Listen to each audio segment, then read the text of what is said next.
Welcome to Bobbi Jo's. Today I'm going to be cooking in this 8-inch. This is my cornbread festival skillet. It says 25 years of cornbread. I got it in 2022 at the cornbread festival, celebrating 25 years of the cornbread festival. Anyway, it's a little large skillet. It's 8 inches.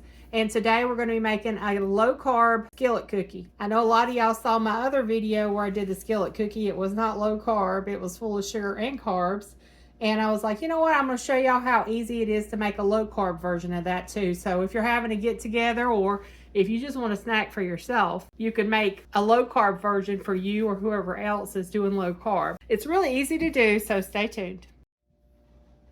This is 1/4 cup of unsalted butter that I've melted.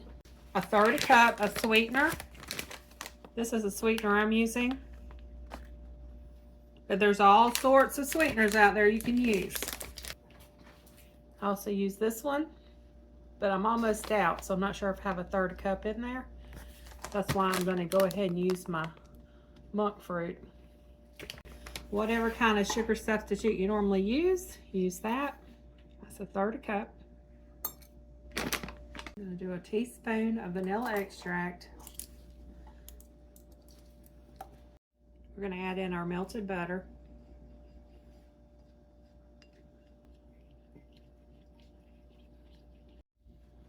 Next, we're going to add in an egg.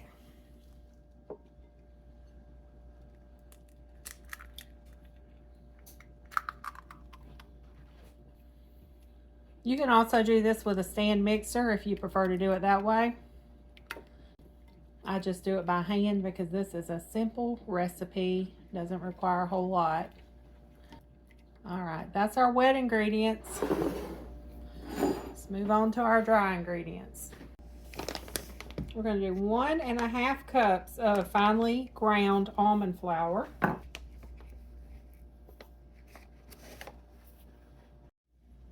Half a teaspoon of baking soda. 1/4 teaspoon of salt. 2 tablespoons of vanilla flavored protein powder. Okay, we're going to mix the dry ingredients together.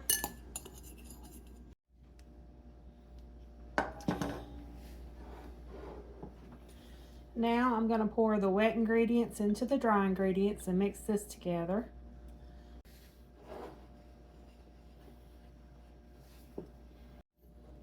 Okay, it should come together like a cookie dough. If it's too dry, you can add just a tad bit of heavy whipping cream or half and half. When I say a small amount, I mean like a ½ teaspoon, because you don't want it to get too wet. But that's what it should look like. Next, you want 1/2 cup of no sugar added chocolate chips.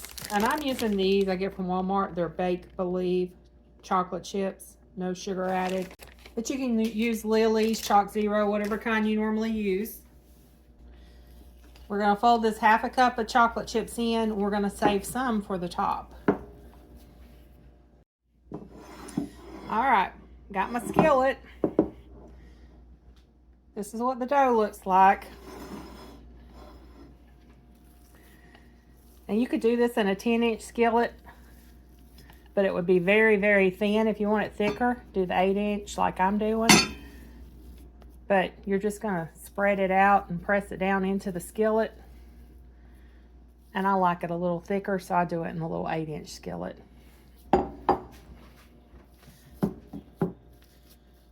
It would be really thin in the 10-inch.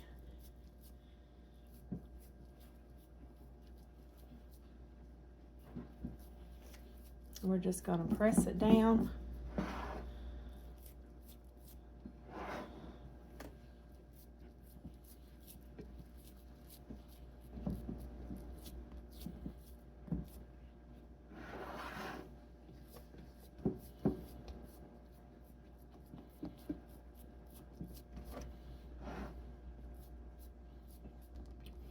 And I'm going to put some chocolate chips on top. We've got it on 325. We're going to do it for about 18 to 20 minutes. Now, when you're cooking with almond flour, it can burn easily, so you want it on a lower temperature. And you want to keep an eye around the edges. Once they start turning a little brown, go ahead and remove it. Even if the center doesn't look quite done, it'll cook after you take this cast iron out of the oven, because cast iron stays hot for a little while. So we're going in the oven with it. This smells so good. See how it is dark and golden around the edges, but the center still looks like it's not done? That is fine. That's when you need to take it out of the oven. I've had it in the oven for 20 minutes on 325. Almond flour, you don't want to overcook it because it can burn easily. You're going to be tempted to just go ahead and cut it and get some because it smells so good, but don't. Because with almond flour, you need to let it set and cool, because otherwise it's just going to be a crumbly mess. So we're going to let it sit here for about 20-25 minutes. Then we'll cut it and we'll see what it tastes like. All right, we're going to cut it.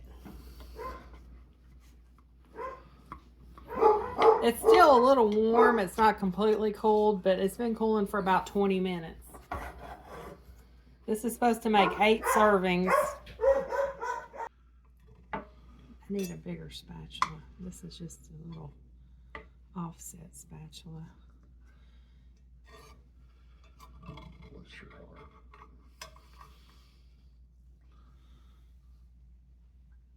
Looks pretty good. Here's a little piece that came off. Thank you. It's gooey in the middle. Yeah, it is.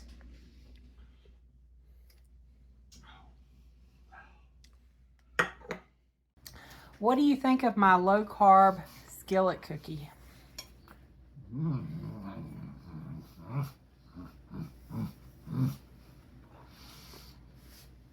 We're just getting caveman noises. Very good.